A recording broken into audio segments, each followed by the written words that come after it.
Bonjour à tous et bienvenue dans Politique et Économie, aujourd'hui en compagnie de Pierre-Antoine Plaquevent. Bonjour monsieur. Bonjour. Pierre-Antoine Plaquevent, vous êtes analyste politique, consultant, vous êtes l'auteur de cet ouvrage « Georges Soros et la société ouverte, métapolitique du globalisme ». Vous êtes également depuis 2 ans l'animateur de ce site Stratégica. Pierre-Antoine Plaquevent, si vous voulez bien, on va commencer avec les événements à l'Est, cette guerre en Ukraine. Vous dites que la Russie, au fond, a sonné le temps de la révolte contre la gouvernance mondiale en organisant ce que vous appelez une contre-attaque. Alors, quelles sont les origines profondes de cette guerre en Ukraine, Pierre-Antoine Plaquevent ?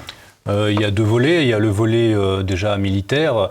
On ne parle rarement des exercices de grande ampleur menés par l'OTAN dans l'étranger proche de la Russie, et notamment en Ukraine, comme l'exercice rapide Trident, qui impliquait l'armée ukrainienne encadrée par des officiers américains. Donc ces exercices se répétaient d'année en année et devenaient de plus en plus conséquents.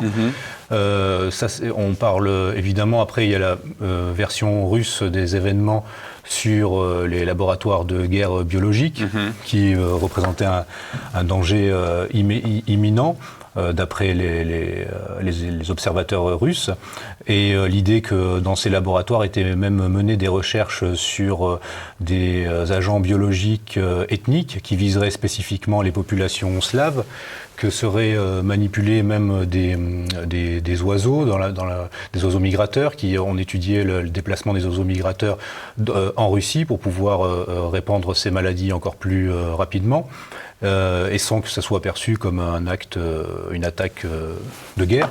Ce type de menaces-là, qui sont la militarisation d'un État qui était censé être neutre entre l'OTAN et la Russie. Et puis après, il y a l'aspect que j'ai plus spécifiquement étudié dans mes recherches, et notamment dans mon livre, c'est l'instrumentalisation avant la phase, on va dire, de militarisation de l'État ukrainien, l'instrumentalisation de la société civile au travers de l'influence des fondations reliées à l'Open Society de Georges Soros. La phase des différentes révolutions de couleur, donc une instabilité civile permanente qui après va accoucher de l'Euromaïdan. Et puis ensuite, après cette phase-là, donc la militarisation de l'État ukrainien dans un sens anti-russe. Donc tout cela faisait un faisceau de menaces qui, de manière imminente, menaçait la sécurité et les intérêts stratégiques de l'État russe. Vous dites par ailleurs, Pierre-Antoine Plaquevent, que cette guerre est finalement le résultat d'une scission, d'une division au sein des mondialistes. C'est quoi cette division ?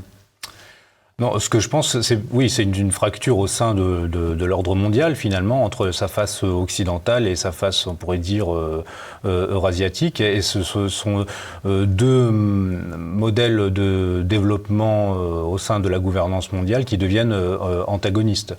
Et finalement, ça pose... Vous dites au fond que Poutine est bien un agent du mondialisme. Ah non, ça je ne dis pas ça, moi. Non, moi je pense pas que... En fait, je pense justement que Poutine et comment dirais, ses équipes ont essayé de négocier jusqu'au bout avec les forces mondialistes. Et je pense aussi que la spécificité du pouvoir en Russie, c'est d'être un césarisme politique où justement l'État est au centre, et il essaye d'équilibrer les différentes influences qu'il y a autour. Donc vous avez en Russie un fort lobby libéral, si on veut, quoi, un lobby libéral avec la même vision du monde qu'en Occident, et les mêmes intérêts aussi, qui sont plus portés à l'international et à la financiarisation de l'économie. Et puis vous avez un lobby conservateur, contrairement, on pourrait dire, au pouvoir en Occident, qui est très influent et qui essaye, lui, d'influencer sur le Kremlin. vous pouvez voir ça même sur la télévision russe, où par certains aspects c'est aussi décadent que chez nous, et par d'autres vous verrez des émissions du type comme celle qu'on peut avoir sur TV Liberté par Internet, sur la télé russe, qui parle du mondialisme, de l'influence du mondialisme. Donc vous avez vraiment, c'est depuis on va dire, plus d'une décennie, cet affrontement permanent entre libéraux et conservateurs. Et je pense qu'à la faveur de ce qui est en train de se passer... Au sein même de la Russie, au sein même de la Russie, je parle, et autour de l'État central, si on veut, et du césarisme de Poutine qui essayait d'équilibrer ces différentes tendances. Pourquoi cette guerre du mondialisme se retrouve en Ukraine? Est-ce que c'est un hasard, l'Ukraine? Non, c'est un point de focalisation, enfin de déstabilisation, qui a été toujours... Zbigniew Brzezinski disait que si on parvient à détacher l'Ukraine de la Russie, on détache finalement la possibilité à la Russie de devenir un empire européen. Mais en fait, c'est aussi logique. C'est naturellement, de par sa position, l'Ukraine est un territoire entre l'Europe occidentale et la Russie, et l'obsession des... géopoliticiens et des stratèges anglo-saxons, c'est de couper l'Europe de son arrière-fond euro-sibérien et de ses réserves énergétiques stratégiques. Et c'est ce qui est en train de se passer. Et effectivement, on inverse. Moi, je pense que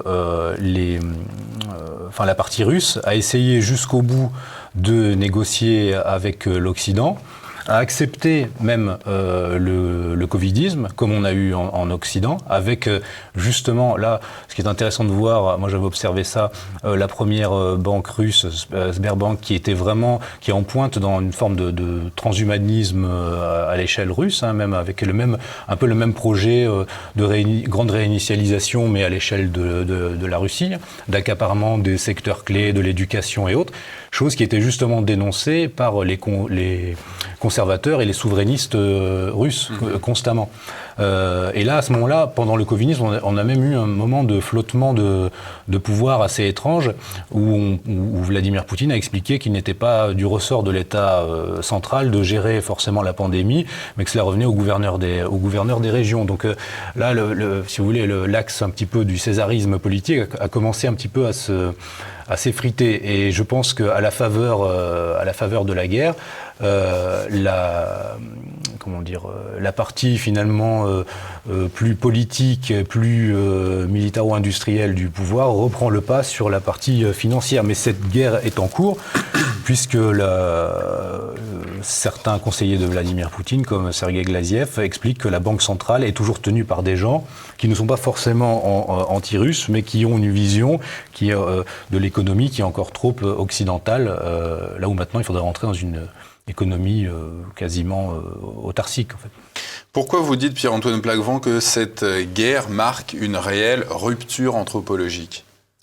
Une rupture anthropologique, en fait, ce que je dis, c'est plutôt que ce sont deux modèles justement le modèle de gouvernance à l'occidental qui se heurte au modèle finalement plus du réalisme politique qui est maintenant incarné par la Russie et la Chine. Après, il y a aussi quelle orientation de société donne le politique à l'ensemble de la communauté nationale. Et c'est clair que là, il y a une rupture anthropologique fondamentale. Vous dites que c'est le décisionnisme russe qui vient prendre le pas sur le juridisme. C'est ça. Occidental, en fait, si vous voulez, le globalisme politique a complètement lié les États et la possibilité de souveraineté. Qu'est-ce que la souveraineté ? Carl Schmitt disait, est souverain celui qui décide du moment d'exception. Eh bien, c'est justement l'impossibilité de décider de ce moment d'exception, lié complètement la capacité de décision et son application ultérieure, et en fait complètement étouffer les États par le juridisme institutionnel, d'où les instances supraétatiques, paraétatiques, enfin tout un millefeuille juridico-institutionnel piloté finalement par le privé, qui vient prendre le pas sur le politique. Et en fait, la ligne de fracture au sein de la gouvernance mondiale, elle est entre finalement les puissances qui acceptent de se soumettre à c'est ça le mondialisme appliqué finalement, c'est ce juridisme politique, parapolitique, et les États qui continuent de vouloir être ce que les souverainistes français appellent un État stratège. C'est-à-dire c'est l'État et le politique, et ceux qui pilotent le politique qui décident des orientations à prendre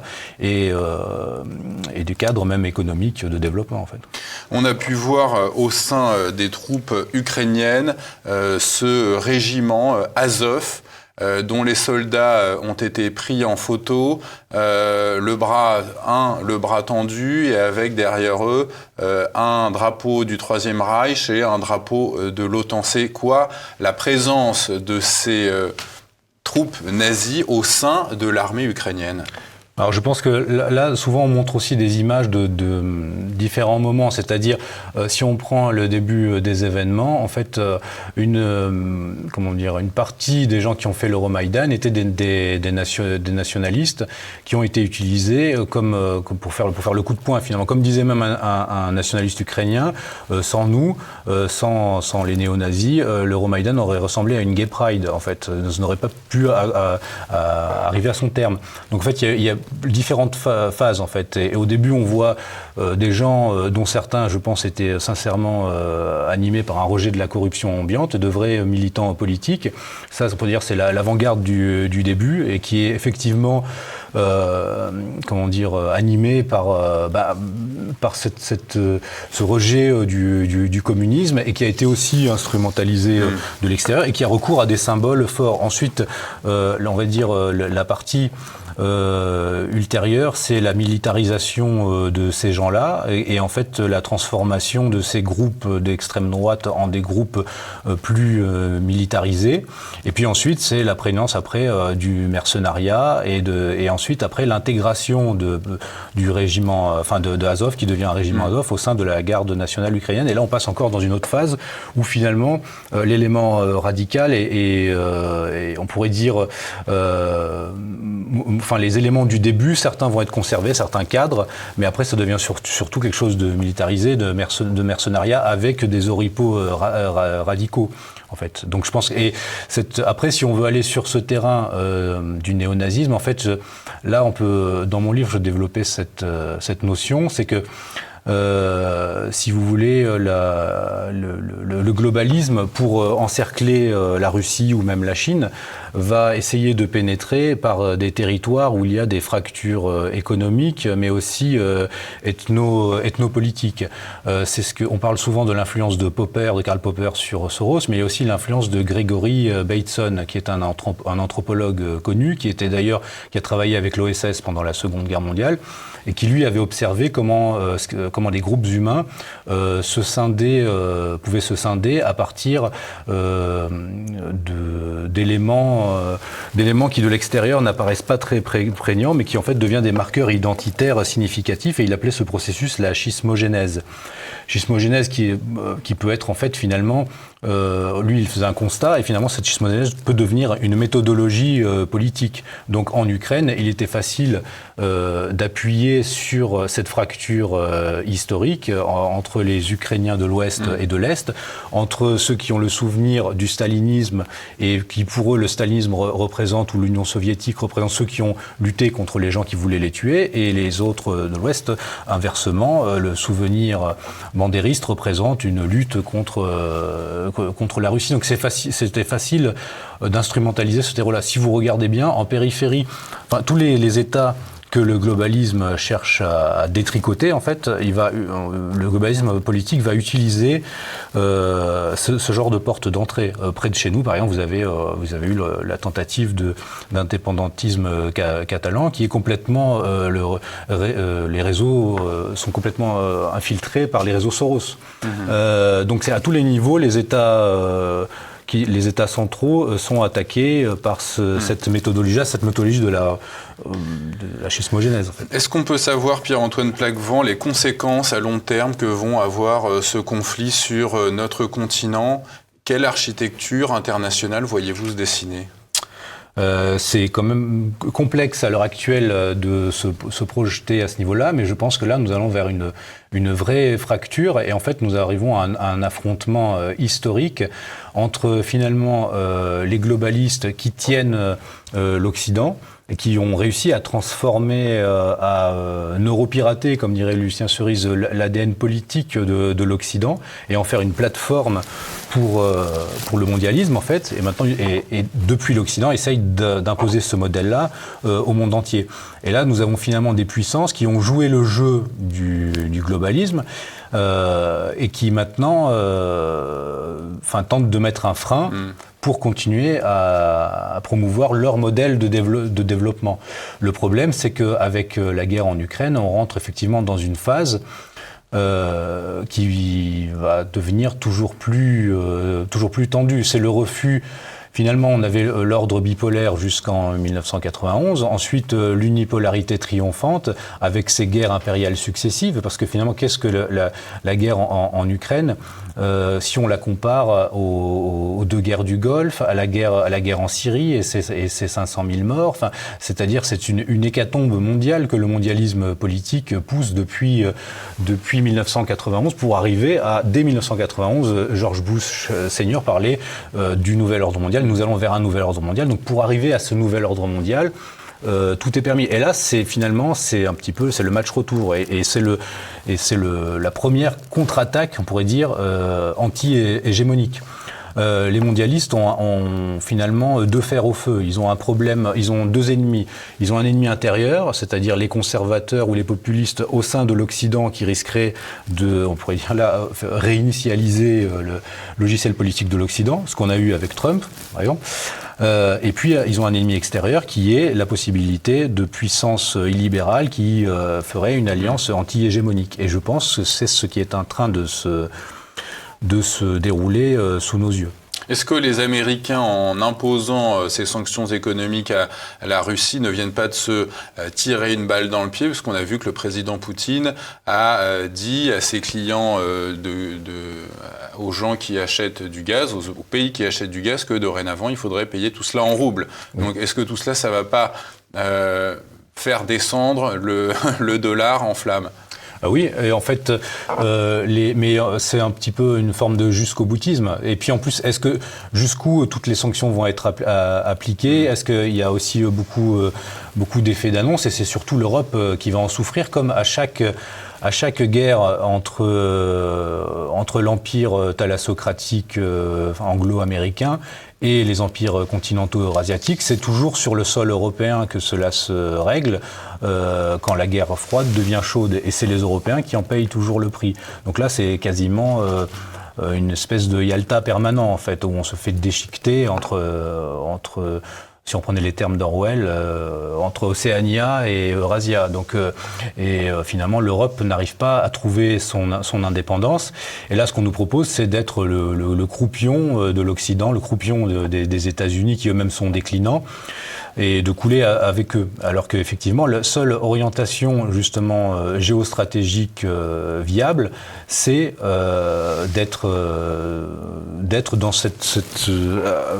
d'être dans cette alliance de puissances anti-hégémoniques qui combattent cette unipolarité déclinante. Et en fait, ces gens qui veulent arriver à un nouvel ordre mondial, mais qui risquent de nous amener tout simplement à un nouveau désordre mondial généralisé. Mais ils préféreront le désordre plutôt que de perdre leur hégémonie, en fait.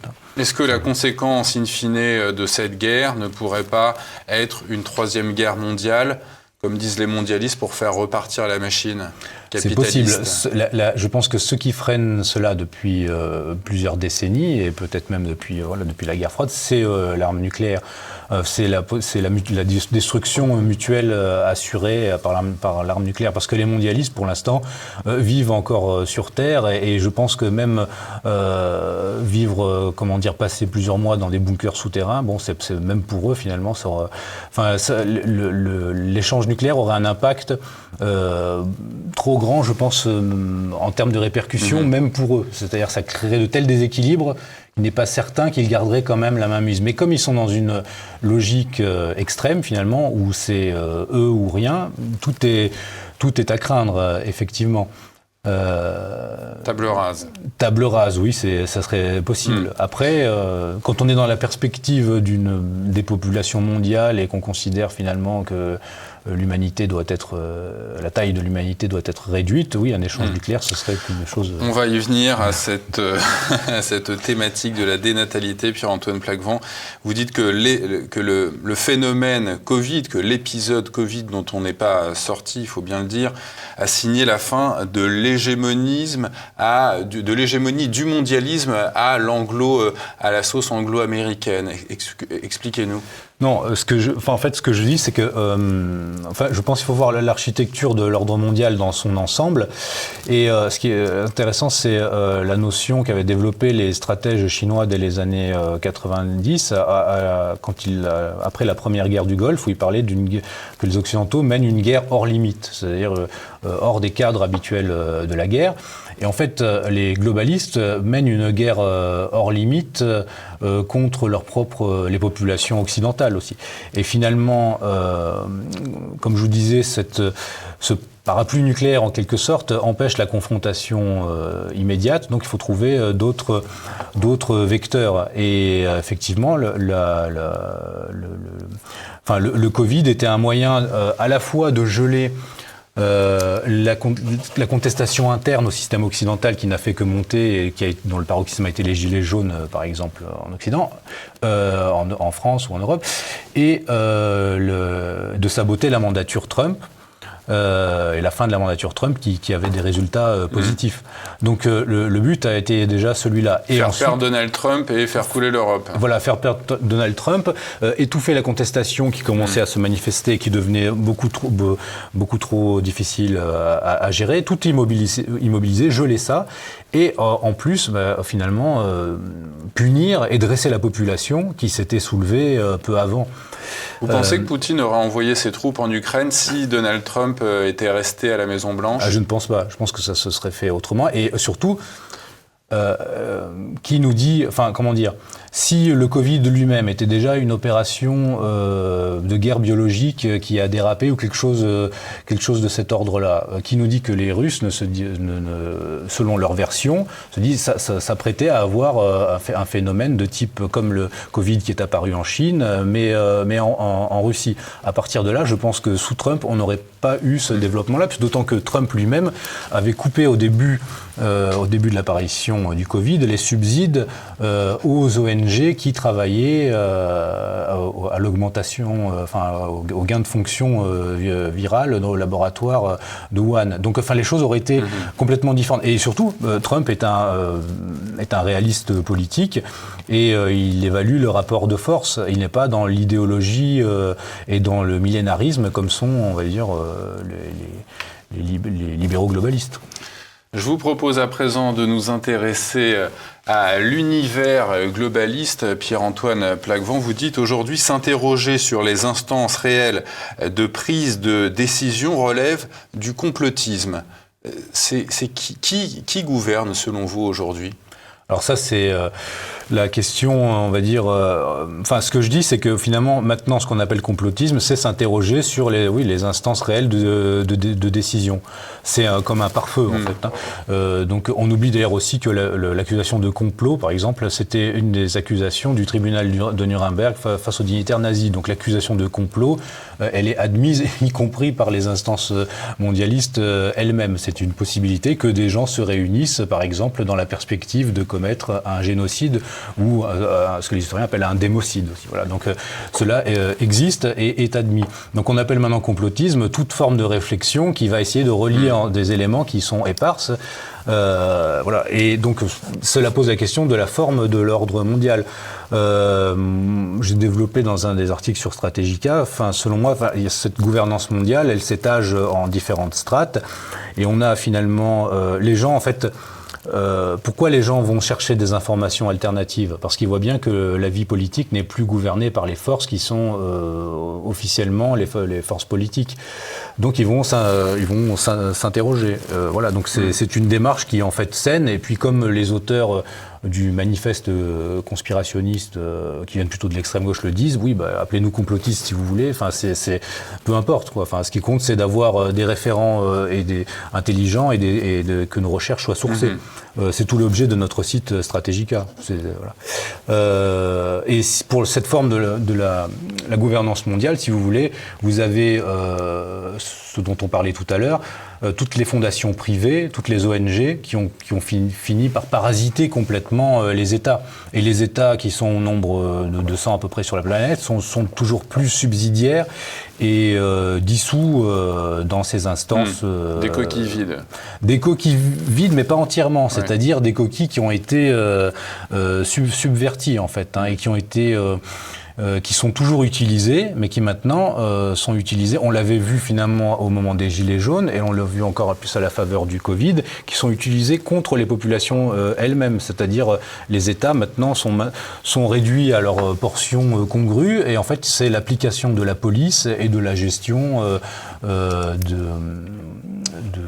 la gestion de crise provoquée de l'extérieur.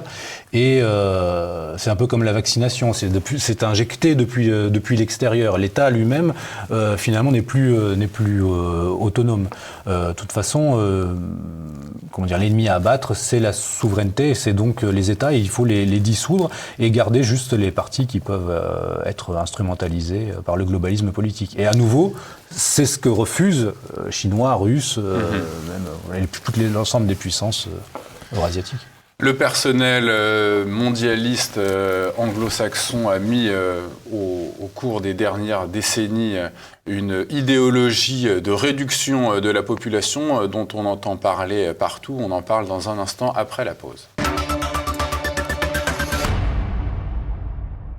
Toujours en compagnie de Pierre-Antoine Plaquevent pour la seconde partie de Politique et Économie. Pierre-Antoine, on évoquait avant de faire la pause cette idéologie du mondialisme qui consiste à vouloir réduire la population mondiale.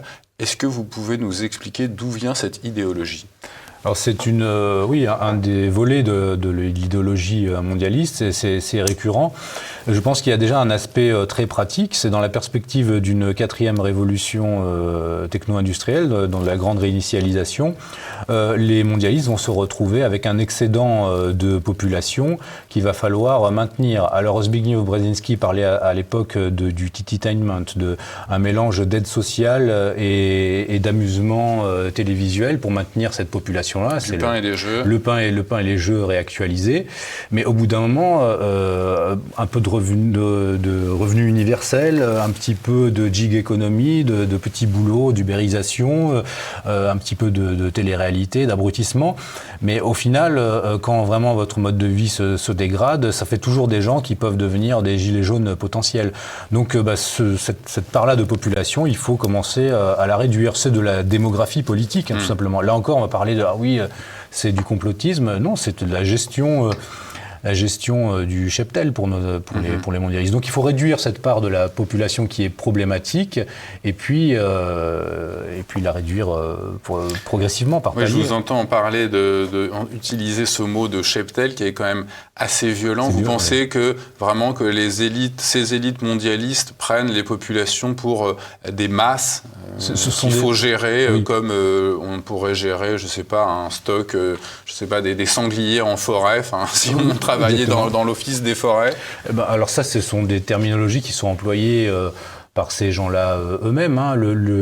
Le prince Philippe parlait, lui, il comparait ça au gibier que doit réguler l'aristocratie anglaise au moment de la chasse. Bon, mais lui était un peu cynique. Mais après, même Karl Popper employait le terme de human cattle, de cheptel humain, pour parler, on va dire, des populations, des sociétés fermées, non encore ouvertes. Donc c'est comme ça, je pense, qu'ils perçoivent les choses, pas à tous les étages de la gouvernance globale, mais on va dire pour les gens qui ont vraiment une influence prépondérante et qui vivent dans une autre réalité que la nôtre, en tout cas d'autres représentations.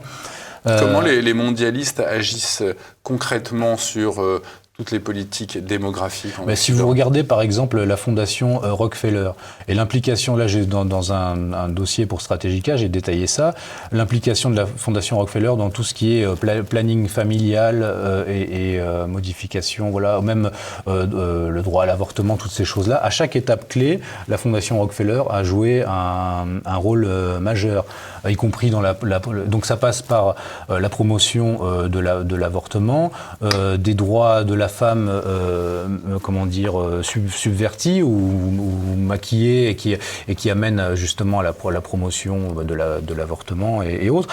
Voilà, donc c'est quelque chose qui est récurrent chez eux. Et si je parle aussi dans un des dossiers pour Stratégica du rapport, je crois que c'était le rapport NSM 200 que Kissinger avait réalisé pour Nixon et où il expliquait dans les années 70 que certains pays du tiers-monde ont des ressources stratégiques pour les États-Unis, mais sont minés par une instabilité démographique et par le risque qu'en fait, par une surnatalité, si vous voulez, quand vous avez une surnatalité, 20 ans après, vous avez une génération de gens qui peuvent devenir de potentiels souverainistes ou nationalistes. Et donc, il faut réduire cette natalité pour que ces pays restent dans l'orbite états-unienne. Et ils préconisaient pour ça, dès les années fin des années 60, début des années 70, l'utilisation justement du soft power et des droits humains. Et la Libye, dans ces populations-là, c'est intéressant, ils disaient qu'il faut appuyer sur la Libye du bien-être familial et pas que du bien-être individuel, parce que finalement, ils n'étaient pas encore au stade actuel du droit de l'homisme débridé. Donc ils disaient qu'il faut appuyer sur ça pour que ces populations qui sont conservatrices acceptent les modifications sociétales qui amènent ensuite à une réduction de population. Pourquoi c'est l'Europe qui est prioritairement visée par ces politiques dénatalistes alors qu'elle est déjà vieillissante? Pourquoi on ne voit pas le même phénomène en Afrique? Je pense que c'est très pernicieux parce que, en fait, l'Europe, selon moi, est vieillissante pour des raisons structurelles, mais y compris à cause de ces politiques-là qui ont justement d'abord été implémentées, comme on dit dans le langage de la gouvernance mondiale, en Occident, puisque logiquement, ils se sont emparés de la forme politique occidentale. Donc c'est d'abord en Occident qu'ils vont développer ces politiques-là. Vous pensez que cette politique de dénatalité, elle aurait ses origines dans le fait qu'on puisse divorcer aujourd'hui en Occident, le fait qu'on puisse avoir recours à la contraception, qu'on puisse... Oui, comme je vous disais, toutes ces choses-là ne sont pas faites par hasard. Des grandes fondations comme la fondation Rockefeller ont appuyé dans ce sens-là depuis l'après-guerre et même avant. Même Bill Gates explique dans un entretien que son père lui-même était très impliqué dans le planning familial et même sa mère à une époque où c'était quand même encore très mal vu dans les familles de la bourgeoisie. Donc c'est une constante en fait. Et je pense que en fait, il faut réfléchir comme eux à un niveau global. Dans la perspective où on veut créer un corps politique mondial, il faut naturellement réduire la taille de ce corps politique. C'est quoi le prétexte invoqué par les mondialistes C'est l'écologie déjà. En ce moment, c'est l'écologie. Oui. Avant, c'est justement à d'autres moments, ça pouvait être. C'est les droits, les droits de l'homme poussés jusqu'à l'hystérie, mais c'est maintenant au niveau global, c'est l'écologie. Et donc la biosphère est plus importante que l'humain en fait. D'accord, il faut donc il faut enlever des êtres humains de la surface de la Terre parce que l'homme détruit la planète. L'homme détruit son environnement. Donc les écologistes font passer la planète avant l'homme. Oui, c'est ça. Et puis c'est le raisonnement que tenait Bill Gates, c'est en fait que tiennent tous ces gens-là, c'est-à-dire on veut arriver à la neutralité carbone en 2050, c'est-à-dire la fin des énergies fossiles. Voilà. Donc il faut faire toutes les modifications technologiques qui leur profitent, puisque tous ces gens-là, comme la Fondation Rockefeller, sont investis massivement là-dedans. Et en même temps, il faut aussi réduire la taille de l'humanité, puisque c'est l'humanité qui emploie ces énergies-là. Donc le raisonnement, c'était que tient Bill Gates en public, il faut donc réduire la natalité pour réduire la démographie et donc réduire la pollution et sauver Gaïa, la planète. Voilà. Donc alors, après la dénatalité et l'écologie, autre idéologie au service du mondialisme, l'immigrationnisme. Depuis la fin de la guerre en Libye, sous le quinquennat Sarkozy, on a vu en effet des populations africaines migrer vers l'Europe, et vous avez dans vos articles étudié le phénomène de ces navires d'ONG qui sillonnent la Méditerranée pour venir en aide à ces personnes. Il y a qui derrière ces ONG de navires? Mais toujours les mêmes fondations privées. Alors ce qui est intéressant, j'avais développé ça, j'avais vraiment étudié l'influence de l'Open Society dans ce domaine-là, dans mon livre. Et là, pour Strategica, j'ai piloté une étude réalisée par un de nos auteurs, en plusieurs volets, sur vraiment chaque ONG, et précisément les navires ONG qui se chargent en Méditerranée centrale d'acheminer les migrants. Et derrière, on retrouve toujours les mêmes fondations, type Open Society et autres. Et aussi, même des fonds d'institutions qui devraient être plus neutres, comme l'Union européenne et autres. Et en même temps, Frontex n'a pas les moyens qui devraient être les siens, et en même temps, on va continuer à donner des fonds à ces ONG qui financent les navires ONG, dont certaines sont vraiment... là, en plus, il y a toujours le volet, c'est toujours la même chose, il y a un volet humanitaire ou de communication, et avec, là, par exemple, dans le cas des navires ONG, ce sont souvent des gens de la sphère Antifa qui vont être mis en avant. Mais derrière, après, il y a vraiment des professionnels, de gens qui viennent même du mercenariat et autres, qui, eux, savent très bien piloter ces choses-là de manière quasiment militaire. Et d'ailleurs, l'équipement qu'ont ces navires ONG est assez hallucinant. Drones, hélicoptères, enfin là, certains sont des petites... C'est vraiment une flottille avec des petits bateaux, et puis d'autres beaucoup plus conséquents qui se chargent d'acheminer ces migrants, parce qu'il y a tout un trafic autour de ça, toute une manne financière, et qui profite toujours même. Et je pense qu'il y a aussi... Là, il y a un aspect idéologique qui est vraiment, c'est ce dont je vous parlais tout à l'heure, c'est cette idée. Si on a une population, plus la population sera composite, plus on pourra créer de schismes, et plus on pourra dominer par la division. Et même les géopolitologues anglo-britanniques, c'était un nom hollandais, mais dans la perspective anglo-britannique, Nicholas Spykman expliquait qu'un des facteurs de la puissance géopolitique, c'est l'homogénéité ethnique. Donc il faut déjà saboter ça. C'est ce qui ne se passe pas en Chine, par exemple. Donc, la Chine est homogène ethniquement, donc elle est aussi puissante géopolitiquement.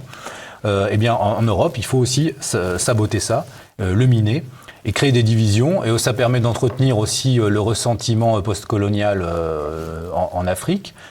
Là où les Africains, la tendance notamment panafricaine, comprend très bien qui l'affaiblit, qui l'affame et qui la rend impuissante. Donc c'est vraiment, il y a une nécessité vitale pour les mondialistes de créer des divisions pour éviter qu'un large front anti-hégémonique se développe en interne comme en externe. Et en parallèle, vous observez que les États occidentaux n'assurent plus la sécurité à l'intérieur de leurs frontières. Pourquoi cet abandon du recours à la force par l'État, sauf pour les poussettes de la Manif pour tous et les Gilets jaunes? Parce que les poussettes de la Manif pour tous et les Gilets jaunes sont un ennemi intérieur qui veut restaurer l'État, et que les instances qui se sont emparées des États occidentaux veulent, elles, comme je vous disais, réduire l'État à sa partie congrue et à sa partie répressive contre les populations et dans la gestion de leurs intérêts. Donc pourquoi est-ce qu'ils s'intéresseraient à des phénomènes qui finalement ne les dérangent pas? Donc c'est encourager la guerre du tous contre tous au sein même d'une nation, d'une guerre civile, quoi. C'est une forme de ce que Carl Schmitt appelait la guerre civile froide et la guerre civile mondiale, c'est-à-dire là pareil, la destruction mutuelle assurée par l'arme atomique empêche une guerre frontale entre États, donc c'est la guerre hors limite et cette guerre civile mondiale. Et qui utilise des vecteurs. Et en plus, il y a quelque chose de très cynique, je pense, c'est dans la perspective de dépopulation. On va utiliser des vecteurs plus subtils en Occident, et finalement dans les pays périphériques et des pays du tiers-monde, là on va utiliser les vecteurs plus classiques, que ce soit la famine et autres. Et il faut aussi voir que par exemple si on regarde la couverture vaccinale d'un pays comme le Mali, je crois que c'est 1,5% ou 2%, donc c'est assez dérisoire. Donc ça donne l'idée que ça montre comment l'emprise de la technostructure globaliste est malgré tout plus faible dans ces pays-là. Et donc il faut finalement les combattre par d'autres. Il y a dans vos travaux, Pierre-Antoine Plaquevent, il y a cette idée de pompiers pyromanes de ces mondialistes qui organisent le chaos eux-mêmes et qui proposent une solution pour en sortir. Ça serait quoi selon eux cette solution ? C'est au niveau intérieur. En fait, la solution pour eux, c'est toujours plus de. En fait, je pense que avec ces politiques, par exemple des populations, ils pensent régler tous les problèmes en même temps. Nous, on se débat dans des problématiques politiques, immigration, voilà. Enfin, et eux ont en tête de réduire toutes ces problématiques-là par la réduction du cheptel, comme on dit tout à l'heure. Et vous dites à ennemi universel, solution universelle. Donc, ça serait quoi la solution universelle ? Oui, dans cette idée-là, c'est qu'en fait, pour arriver à une forme de gouvernance globale, intégrée, mais en fait, il ne peut pas y avoir, comme disait Carl Schmitt, il ne peut pas y avoir de politique sans ennemi, en fait. Donc il faut toujours, si on veut un État mondial, eh bien, il faudra un ennemi extérieur à cet État mondial. Et ça ne peut pas être un autre État, puisqu'il n'y aura plus d'autres États.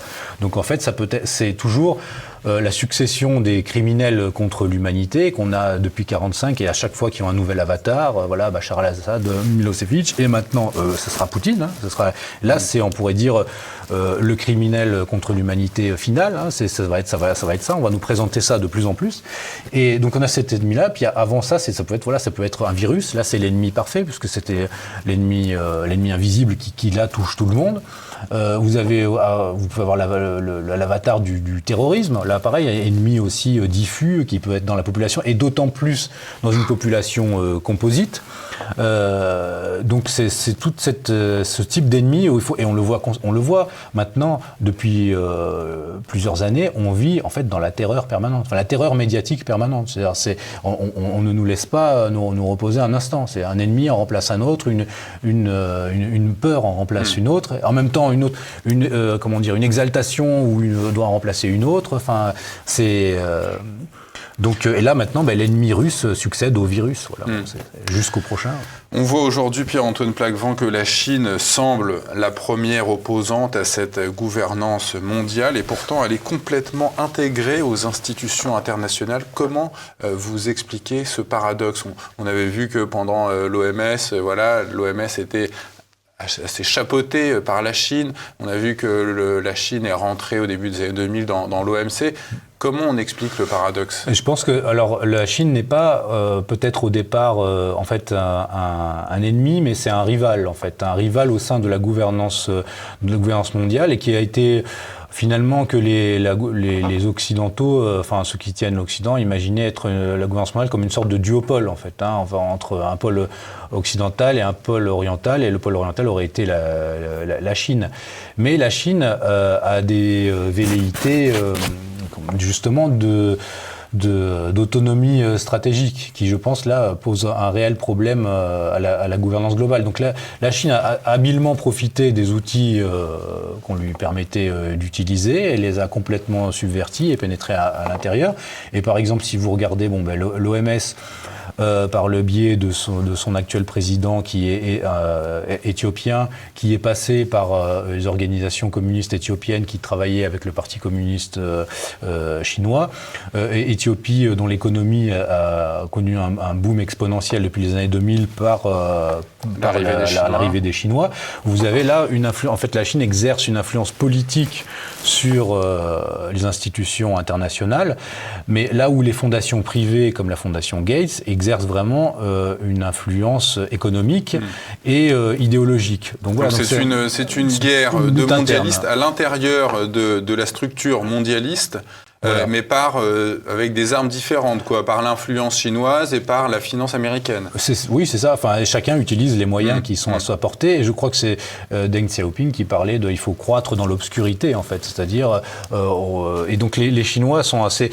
Mais je pense que la puissance réellement, là, on pourrait dire plus antagoniste face à la gouvernance globale, ça serait là actuellement, c'est plus la Russie. Par sa psychologie même nationale, et de par le fait que c'est une puissance quand même chrétienne au départ, dont le cœur du développement de l'ethnogénèse russe, c'est les Slaves orthodoxes. Donc à partir de là, la gouvernance globale aura toujours un problème avec les puissances héritées de la chrétienté. Là où avec la Chine, il pouvait y avoir une négociation, puisque dans la philosophie chinoise, finalement, tout est un peu, un changement permanent. Enfin, il n'y a pas le même rapport, même à l'individu aussi. Donc finalement, les globalistes ont pu se dire, finalement, le communisme chinois. Et en fait, il y a une rivalité, on pourrait dire, entre ce que j'appelle le libéral collectivisme globaliste, et puis le modèle de développement chinois stato-communiste. Voilà. Et au milieu, il y a la Russie, qui maintenant, par un intérêt économique stratégique est relié à la Chine, et l'avenir nous dira si cette alliance durera. Parce que si on regarde là, dans une perspective longue, dans cet affrontement, il faut toujours se mettre à la place des globalistes qui raisonnent au niveau ce que Zbigniew Brzezinski appelait le grand jeu. Donc le grand jeu, c'est à l'échelle eurasiatique. Il considère l'Eurasie comme donc l'Europe plus l'Asie comme un seul continent en fait, et qu'il faut finalement encercler et empêcher que les principales puissances eurasiatiques finissent par créer un continuum géoéconomique qui placerait en périphérie les puissances thalassocratiques. Et en fait, si on regarde l'histoire des 2 siècles précédents, eh bien, au moment où, par exemple, Napoléon arrivait à faire la paix de Tilsit avec les Russes, là, cette paix sera brisée, et finalement, la puissance continentale qui était en train de créer cette alliance anti-anglo-saxonne se retrouve coincée finalement entre une puissance eurasiatique et la puissance thalassocratique. Au XXe siècle, ce sera l'Allemagne, par 2 guerres successives. Et à chaque fois, avant la guerre mondiale, on a un début d'alliance. Et en fait, avant la Seconde Guerre mondiale, on a le pacte germano-soviétique qui semble là sceller ce que les géopoliticiens continentalistes, comme Oshofer, appelaient de leur vœu, c'est-à-dire une forme de coopération eurasiatique grand continentale qui repousserait l'influence anglo-saxonne en périphérie. Et finalement, là, historiquement, si l'alliance russo-chinoise tient, bien là, c'est plus ou moins fini pour le mondialisme sous pilotage occidental. On va forcément arriver à un partage d'influence. Vous parliez de la dédollarisation tout à l'heure. Ça va être un partage d'influence forcé. Le tout, c'est que cette alliance stratégique Chine-Russie tienne. Et c'est vrai que face à ça... La Chine, il n'y a pas quelques jours, a pris des sanctions contre l'économie russe. Est-ce que, en fait, in fine, les Chinois suivent les Russes sur cette guerre en Ukraine ? Alors, ils la suivent, mais ce qui est à voir, c'est jusqu'où ils pourront la suivre et jusqu'où ils sont réellement complètement autonomes dans leurs décisions. Voilà, jusqu'où... En fait, je pense qu'il y a une guerre... Comme chez nous, chez eux, il y a une guerre intérieure finalement entre on pourrait dire souverainistes et libéraux. Donc en Russie, c'est plutôt les libéraux proches de la Banque centrale qui vont essayer finalement d'arriver à négocier avec l'Occident. En Chine, ça va être aussi des puissances du même type. Donc on arrive un peu à une période cruciale, et c'est possiblement c'est un petit peu la dernière guerre du mondialisme en fait. C'est-à-dire là, ça passe ou ça casse. Vous évoquez la possibilité d'une rupture systémique au sein de la gouvernance mondiale, rupture qui conduirait à un affrontement ouvert entre la Chine d'un côté et l'Occident post-libéral de l'autre. Ça ressemblerait à quoi cette rupture systémique ? C'est ce qu'on est en train de vivre, en fait. Mais jusqu'où cette rupture ira, c'est là un petit peu le mystère. Et comme je vous dis, la Chine va jouer son propre jeu, donc elle va peut-être...